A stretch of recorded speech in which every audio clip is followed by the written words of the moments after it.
Lauren has arrived on Carnival Horizon. This is a 7-night trip with the Vestal family. We've just arrived at our cabin. The Horizon's a beautiful ship. We left out of actually Miami, one of the newest Carnival ships in the fleet.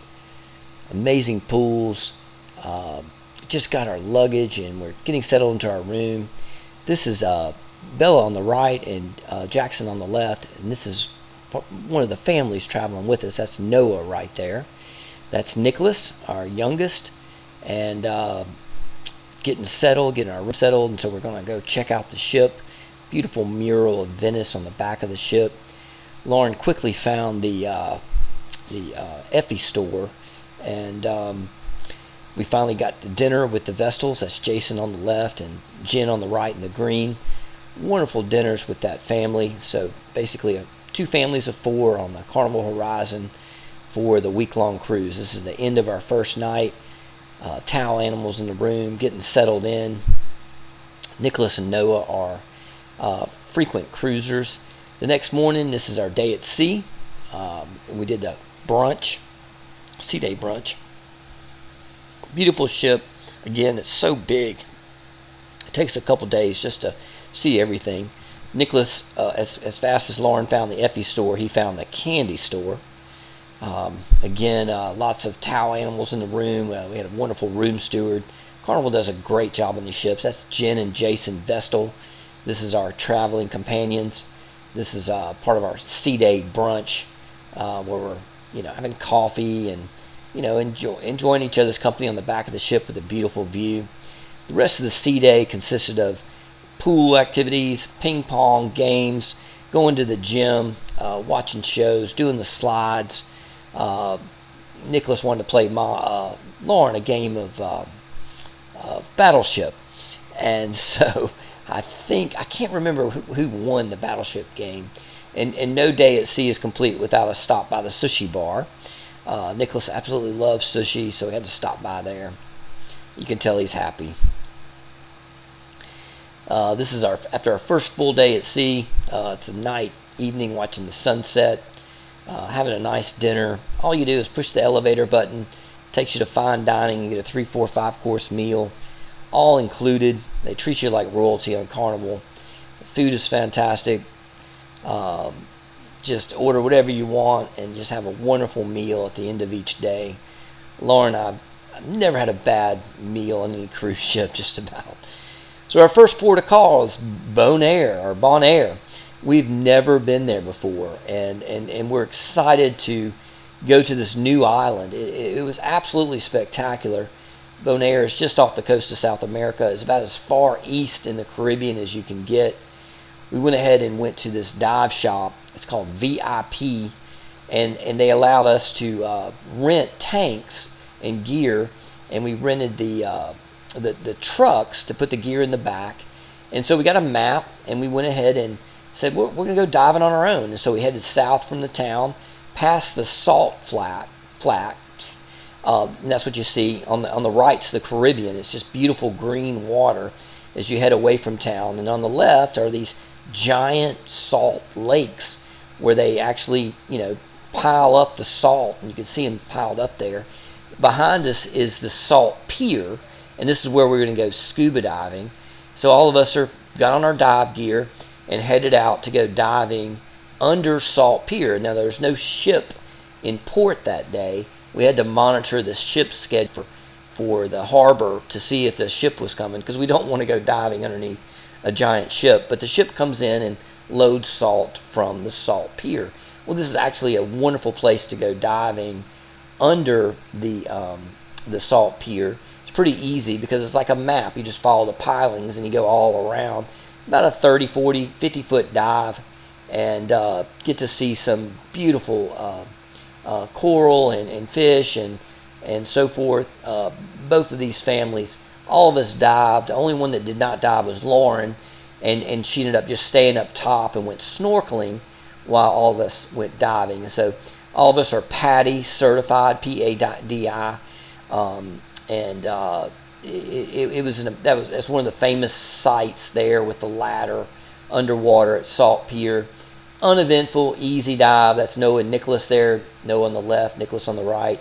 There's Jen on the left, and you go through the pilings. There's all kind of fish and foliage and coral and schools of fish. It's absolutely a breathtaking dive, and it's just neat because that is a real functioning salt pier where they take the salt from the salt ponds and they pile it up, dry it out, and they ship it to, go over the pier and drop it on a ship, and it's shipped all over the world. One of the neatest things we've ever seen. So if you ever go to Bonaire, absolutely dive or snorkel Salt Pier. And we really wanted to see some turtles there because they say a lot of sea turtles are there, but we didn't see any that particular dive, but we did see some later in the day.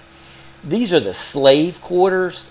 This was just south of Salt Pier, so a little bit further south. And that's an historic place where the slaves used to apparently stay. A little bit further south is an area where all the kiteboarders come out. Now, Nicholas has been taking some kiteboard lessons. He's actually going to take kiteboard lessons on our next island in Aruba. And so he was excited to see the kiteboarders out here. And they were so good. The water's gorgeous.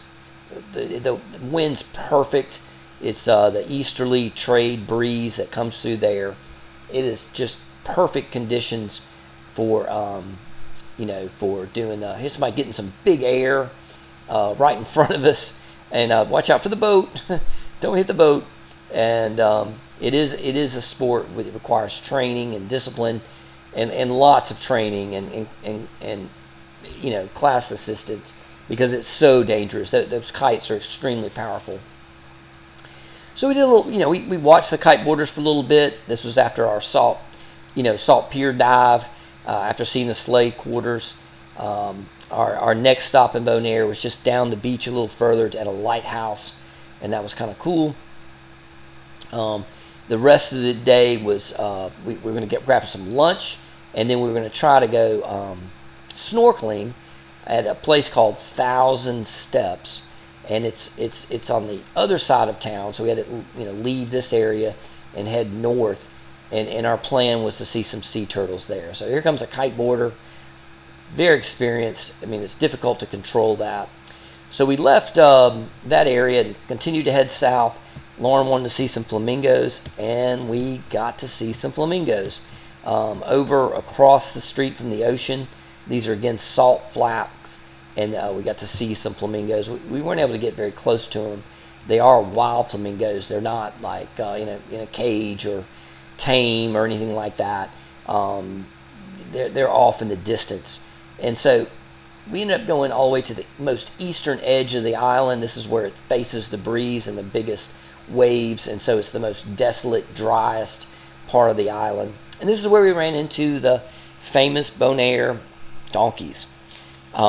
They are absolutely cute. You gotta just admit it. These are the cutest donkeys you've ever seen in your life, and they're excuse me, they're very docile. They're real sweet. They don't. They're just really sweet animals. You can pet them and so forth. And of course, this was one of Lauren's favorite part of her day was to see these wild donkeys. They live on their own. They're not in a farm. They're not in a fence. They just wander Bonaire and survive on their own somehow. And as hot as it was, it's surprising to see them have such thick, fur coats. But maybe that protects them from the sun. I'm not sure. And so, if you ever go to Bonaire, get out of town, and you'll hopefully see some of the wild donkeys. Now, this part of the trip is where we were, heading back towards town, and the kids and Lauren really wanted to see what the salt lakes were like, and so we went over here and went and checked it out. So we had to wear shoes because underneath your feet are salt crystals, and they're just razor sharp, and that's what the bulldozer crunches up and puts in the big piles. Anyway, but don't go over there barefoot. So, and that's where we had lunch, was at a food truck on the way back to the island. So we went ahead and found 1,000 Steps. They say it's 1,000 steps because it seems like a long way. You're up on a cliff and you got to hike all the way down to the beach.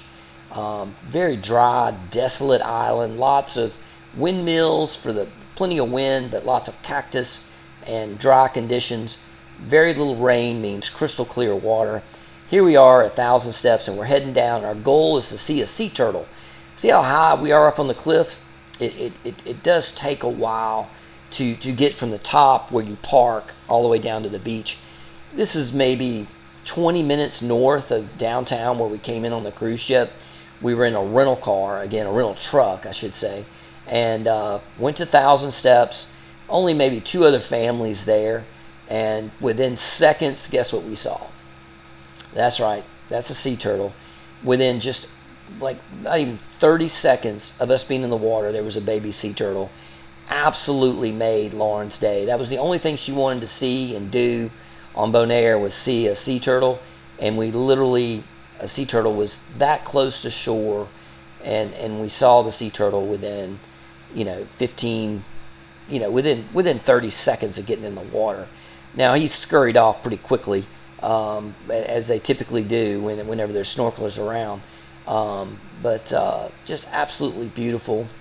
I believe it's a green sea turtle. I don't know all my different species, but they are absolutely just so cute to see, and happy for them to be doing so well and in Bonaire. So that made Lauren's day. Here we are a little bit further offshore. Nicholas and I went a little bit further offshore to get on the reef. The reef just offshore is really cool too. Beautiful coral reef. We were about 20 feet of water a little bit further offshore, and saw a lot of beautiful coral and fish and so forth. Bonaire is famous for some of the best visibility in the world. Right here along the shoreline, take a look at there. I mean, that's less than 6 inches of water, and I believe that is some type of moray eel that's just right along the shoreline, and that's just fascinating. Like I don't know if I've ever seen diving anywhere in the world this much marine life. The reef's in great shape. There's marine life. It's an amazing place to go diving, and probably one of the best diving destinations in the world that I've ever been to, other than Belize, Cozumel, and Cayman. It is a fantastic place. So we turned in our two rental trucks. We rented the trucks and turned them in. It was easy. I believe it was 123 car rental in Bonaire. Fantastic group of people over there. Got a cold beer on the way back. The boat's waiting for us. We were some of the last ones back on the ship. Had a great day in Bonaire. Saw the sea turtle, dove Salt Pier, saw the donkey, saw the flamingos. Snorkeled with a sea turtle, ate off a food truck. We checked all the boxes that we wanted to check in Bonaire. Probably one of the most perfect days on an island that we've ever had. I mean, I just don't know how we could have had a better day. So the next day was quick. It's Aruba. Aruba's only about, maybe an hour or 2 boat ride away, but Aruba was our next island. It's part of the ABCs, Aruba, Bonaire, and Curacao. Nicholas wanted to do some kiteboarding, and so this gentleman here, this is the second time or third lesson we've had with him. Every time we come to Aruba, we see him, and he just picks up where he left off with Nicholas on teaching him how to kiteboard. And you can see on the name, see the name of the his business that he works for right there on it's like not a food truck, but a kite truck. And so Nicholas is going to go through all the steps on kite surfing. And so that includes blowing up the bladder inside the kiteboard or the kite itself. You then have to lay out the lines. There's a series of lines that control the kite to the bar, which you actually hook into with a belt around your waist. You got to get the kite up in the air. There has to be sufficient wind to fly the kite. If there's not enough wind, the kite will just fall on the ground. If there's too much wind, it'll take you to Venezuela, as he would joke around. It'll take you to South America. there's Nicholas. He's up, kite's flying, he's up. And, he went a couple times, 50 yards, 100 yards or so. Again, this is a sport that takes years to develop. And Nicholas has only had a couple lessons with this gentleman. And for him to come as far as he did that quickly is pretty amazing. Again, this is an extremely dangerous sport. Jen and Jason had rented, brought me cold beer. They had rented a four-wheeler.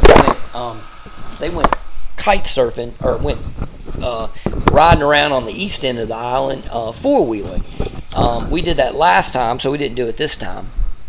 But they came to visit us while we were doing the kite surf lessons. After a quick bite to eat, we spent the rest of the afternoon doing it's foiling on the board, e-foiling, I think is what you call it. But this is where you hold this kite in your hands. And you see Nicholas holding a kite in his hands. It blows up similar to a regular kite board, but you could always just let it go. Like this one, you just let it go and it falls in the water. And then you actually stand on a board, and beneath the board is a foil. And so once you get going, the board will lift up out of the water, and then you can foil across. You just foil across the water, and you just hold that kite in your hands. So it doesn't have as much risk. It's not as dangerous as, say, kite surfing, where you're actually clipped into the kite. This one, if something goes awry or you lose your balance, you just let go of the kite. It falls in the water, and then you're not launched in the air with a typical kite. On kite surfing, it's very easy, just airborne. And you can literally get pulled into a wall, or across the beach, or seriously injure yourself. With this thing, the kite you just hold in your hands. If it doesn't work out, you just let it go, let it fall in the water. As you see with Nicholas, he just let it fall in the water. He jumps off the e-foil board, no big deal. Now, it was extremely difficult, similar to kite surfing. A lot of balance involved, a lot of upper arm strength to hold that wing sail up in the air.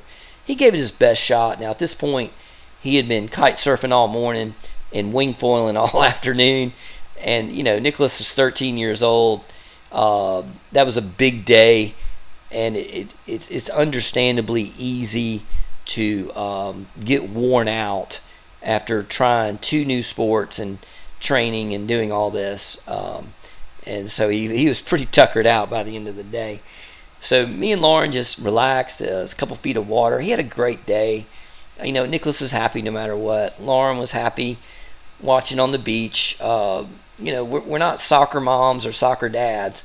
But our kids do these a little bit different sports, like snow skiing and water skiing and kiteboarding and motocross. And so we're always happy for them to do what they want. We promised Lauren a little shopping by the end of the day, so we worked in a little bit of shopping, and that made her day in Aruba. As she would put it, we left 10 minutes for shopping and spent 7 hours learning how to kite surf and e-foil. But anyway, bless her heart, she's a good sport. Did a little shopping on the way back, and we were starving because we literally just snacked all day. And we immediately went to Guy's Burgers, which I don't know if you've ever been on a Carnival cruise ship, but Guy's Burgers is some of the best burgers you can ever have at sea. There's a line around the ship to get it. It's so worth it. They also have like a brick oven style pizza. And you've been on the island all day, you're just starving, and you come back on the ship, you just immediately go to either Guy's Burgers or get some pizza. All right, our next day was La Romana. Now, this is a new island, La Romana. This is in the Dominican Republic on the south shore. Cute little harbor, and this was made by the cruise line. And so it's kind of an artificial, it's not genuine La Romana. It's the cruise port where they have, security and all that. And so it's just all tourists in here, no locals or anything. But they built this beautiful shopping area. They had the band waiting for you. They had this nice lighthouse right there. And they have this gorgeous giant pool right there when you get off the ship. Now, I see a trend across the cruise industry where at all these ports of calls, they're developing the port area and making it into a private area for guests to get off the ship, jump in the pool, swim, or whatever, and have some drinks and food and so forth. And so that was an option for us here.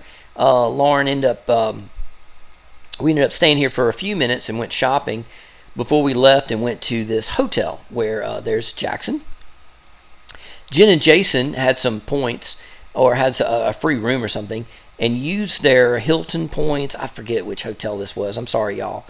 And they booked a room to where we could go and spend the entire day at this really nice hotel in Dominican Republic. And there's Jen on the left, Lauren in the middle, Nicholas on the right.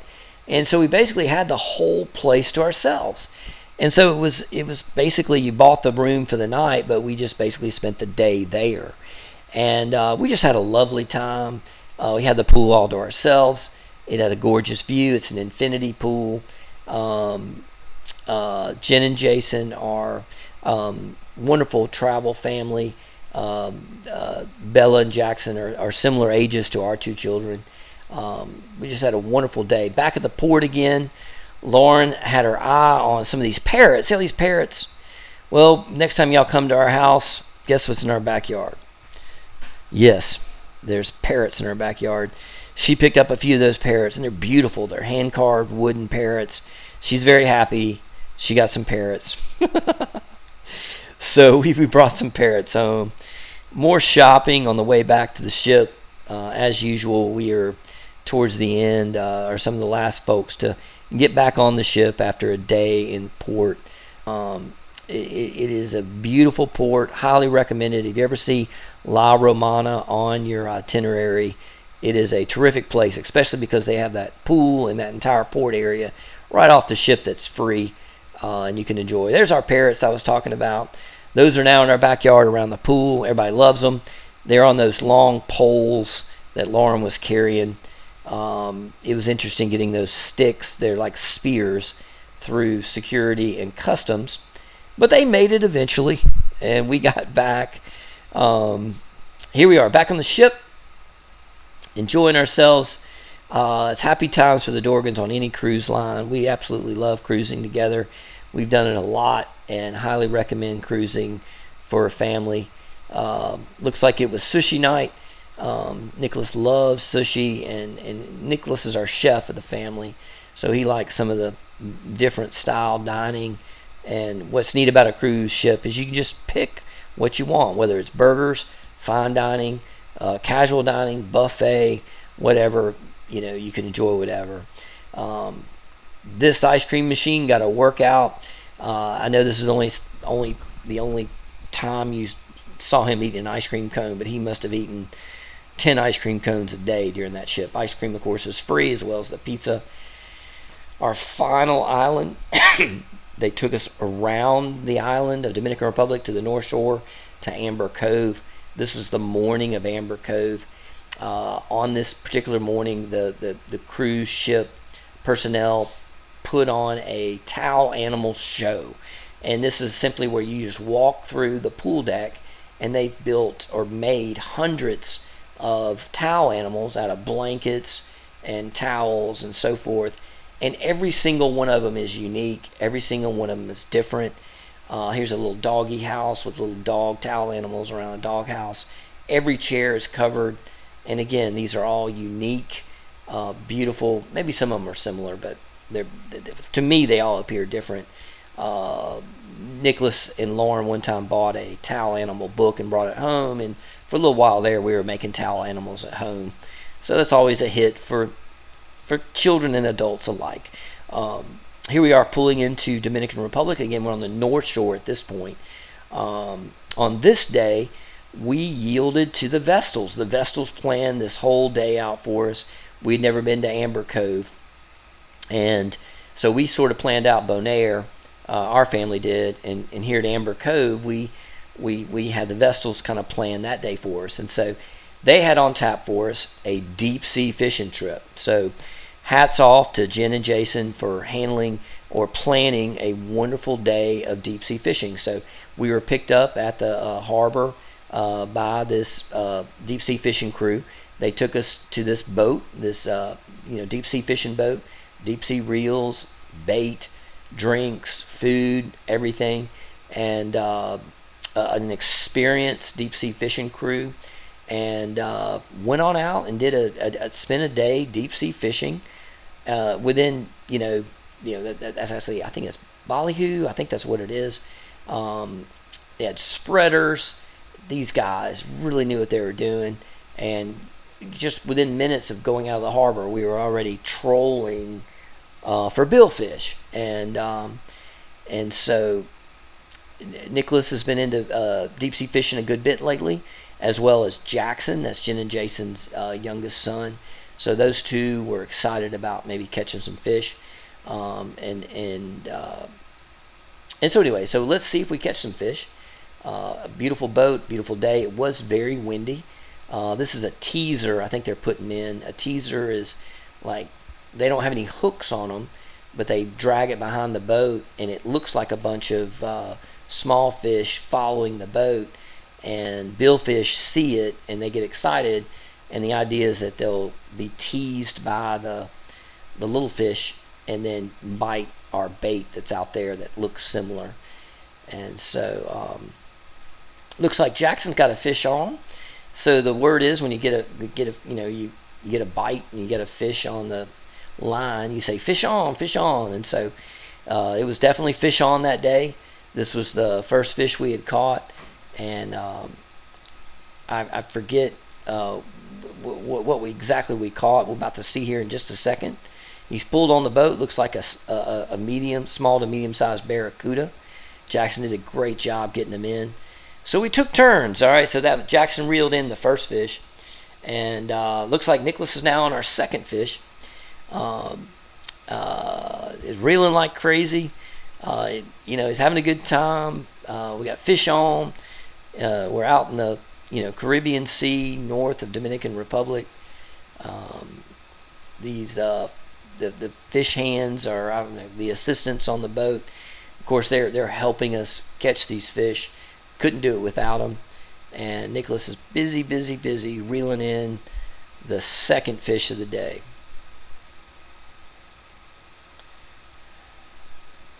And I can't remember which one he brought in. There were several fish we brought in.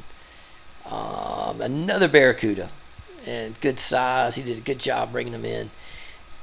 We asked the crew, like, should we just throw them back in? And they're like, no, we keep these. These are sufficient size. I mean, they were a couple feet long, and they wanted to eat them.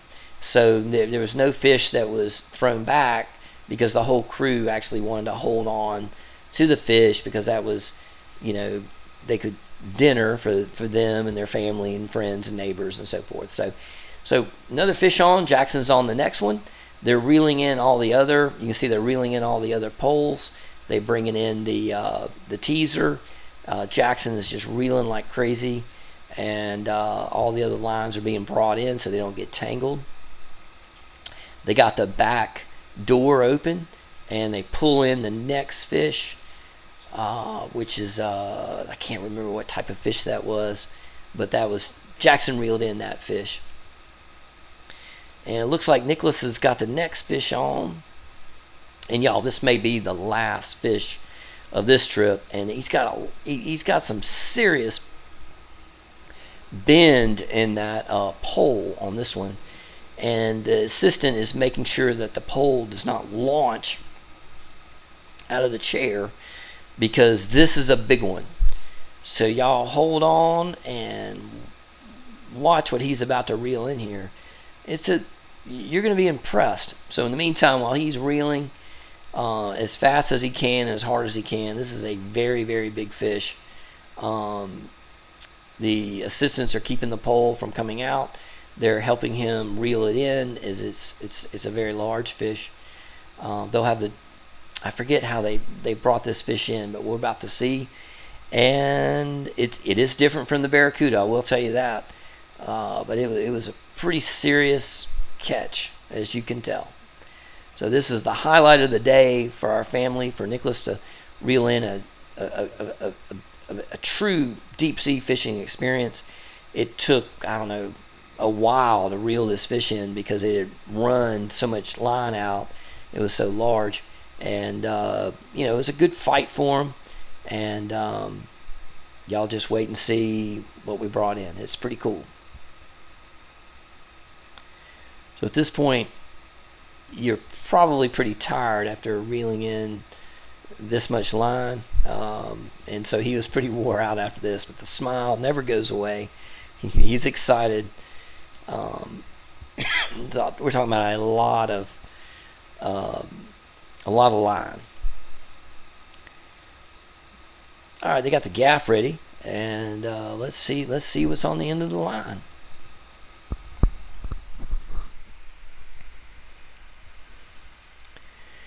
Lauren's our photographer. They're making sure that pole does not come out. The fish is almost up to the boat. As you can tell, some rough seas. Pretty easy to get seasick. But all right, the fish is almost here. Let's see. He's got the gaff. And how close is it?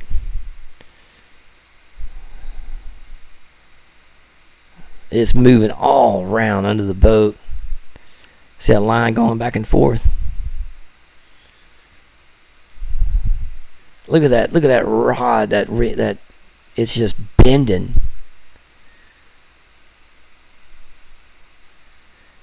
And he got him. Golly! Look at the size of that. Y'all, that is a Wahoo. I think it's a Wahoo. I'm pretty sure that's what it was. That is a huge Wahoo. You can't tell from the video, but he is a big one. So Nicholas reeled in his first Wahoo of his life. One of the largest fishes he's ever caught. Towards the end, you'll see how long he is when they hold him up. For now, they have to go ahead and put him in the cooler. And it's an exciting day, y'all. That was the highlight of the trip, to catch that Wahoo. And it was a heck of a fight for him.